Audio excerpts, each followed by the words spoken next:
na ndenge na yo mwani balobi tokota lelo biso nyonso na bilare butike tokota na biso tolata voya nsima mboka tala ayesali na ndenge na yo mwani eye na kati ya matonge maison de passage na biso. Maison de passage na biso ya goyo, maison de passage na biso ezana ba climatiseur, ezali climatisé.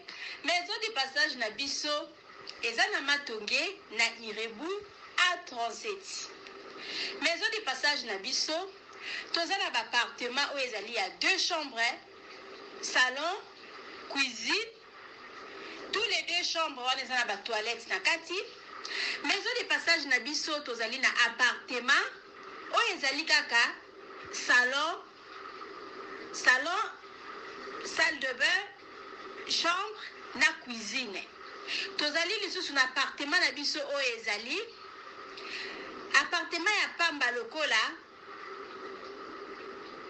chambre na toilette na oyo salle de bain na ona kati. Chambre oyo ezali ya pamba oyo ezaka na salle de bain okoyamba bapaya na yo na kati. Chambre oyo ezali chambre, salon, cuisine. Salon ezali ya munene comme okoyamba bapaya na yo na kati, comme okoki koyamba bapaya na yo libanda.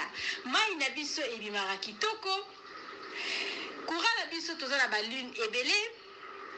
Toza na groupe na biso soki courant ekei totie essence na kati ya groupe. Ndako na biso ezali sécurité, ezala sécurité ya makasi. Maison de passage na biso na matonge toza kobengisa bino. Mwana nyonso tu ya poto benga numéro oyo ozomona réserver place na yo mpona ozwa place na yo ya kolala. Na kati ya maison de passage na biso tozali na boutique oyo bazoteka baduvert, bazoteka nyonso tu na kati ya boutique wana. Tozali lisusu na nini voiture oyo totie na disposition na bino bato bozoya na katikati ya maison de passage na biso oyo tobengi yango Bidor. Contactez Bijou d'Or TV, contactez numéro oyo moni, réservez place na yo, ozwa place na yo avant parce que ba place na biso mingi eza kozala toujours occupé. Benga avant zwa place na yo okozala jamais déçu. Merci.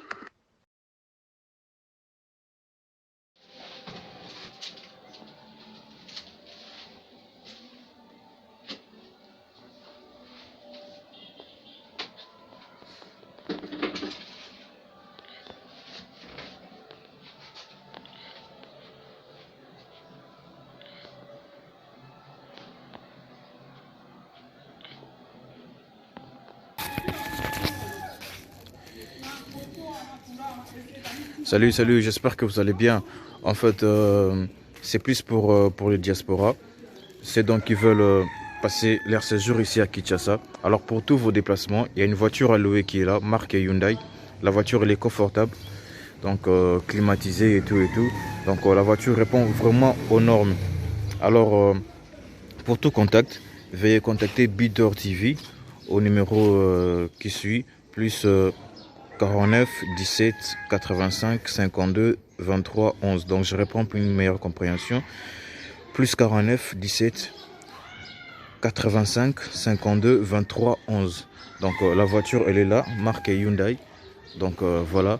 Donc ici nous sommes à Kinshasa. Donc pour tous les diasporas, pendant tous vos séjours à Kinshasa, voilà la voiture elle est là pour vos déplacements et tout. Donc partout où vous voulez y aller, la voiture elle est là. Donc vraiment, veuillez contacter Bidor TV et vous ne serez pas déçus. Merci et bye.